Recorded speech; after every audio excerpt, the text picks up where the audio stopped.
kadang melimpah, kadang kurang. Susah sekali merancangnya.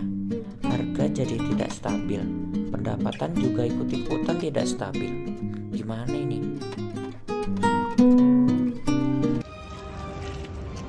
Kalau hasil panen tiba-tiba melimpah, harga anjlok.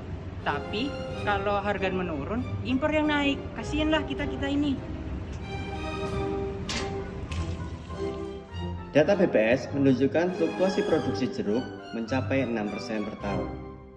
Ini tentu akan sangat berpengaruh terhadap stok dan harga produksi nasional.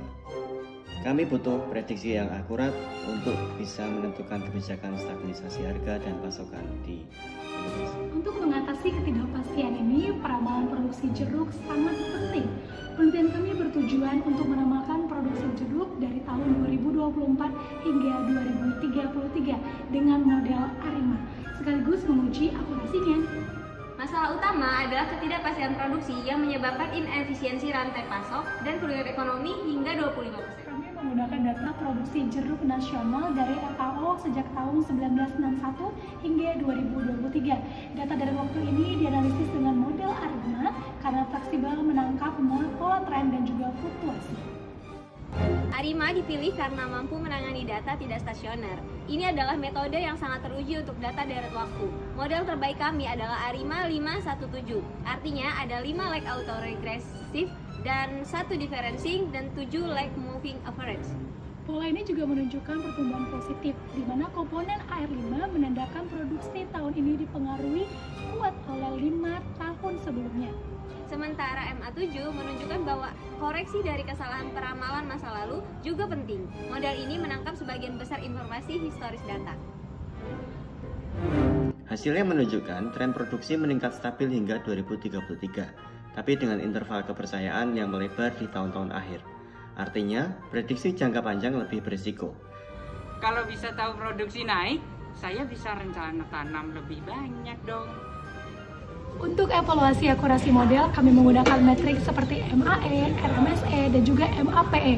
Nilai yang rendah dari metrik ini menunjukkan bahwa model kami memiliki akurasi yang cukup baik dan layak digunakan untuk alat prediktif. Singkatnya, penelitian ini berhasil meramalkan produksi jeruk Indonesia menggunakan ARIMA 517. Data yang semula stasioner berhasil distasionerkan dan model menunjukkan akurasi yang baik. Hal yang bisa kita dapatkan pada pembahasan ini bahwasanya model ini terbukti akurat dengan nilai mean absolute percent error atau MAP sebesar 5,20% dan telah divalidasi melalui uji diagnostik yang menunjukkan residualnya berdistribusi normal dan bersifat white noise. Proyeksi utama dari model ini adalah adanya pertumbuhan produksi jeruk yang stabil dan konsisten hingga tahun 2033. Hasil ini memberikan dasar yang kuat untuk perumusan kebijakan dan perencanaan strategis di sektor pertanian. Peramalan ini bukan hanya sekedar angka, tapi bagian dari strategi besar ketahanan pangan dan agribisnis berkelanjutan. Dan kami berharap penelitian ini dapat mendorong kolaborasi antara pemerintah, akademisi, dan pelaku usaha untuk sistem pertanian yang lebih modern dan adaptif. Dengan proyeksi ini, pemerintah memiliki dasar ilmiah untuk kebijakan stabilisasi harga dan pasokan. Ini akan sangat membantu kami di dinas dalam merencanakan distribusi dan kalau perlu pengendalian impor.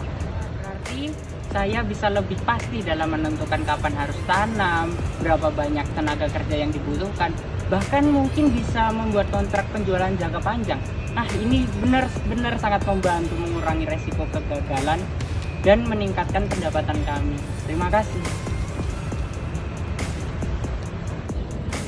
Maju terus jeruk Indonesia.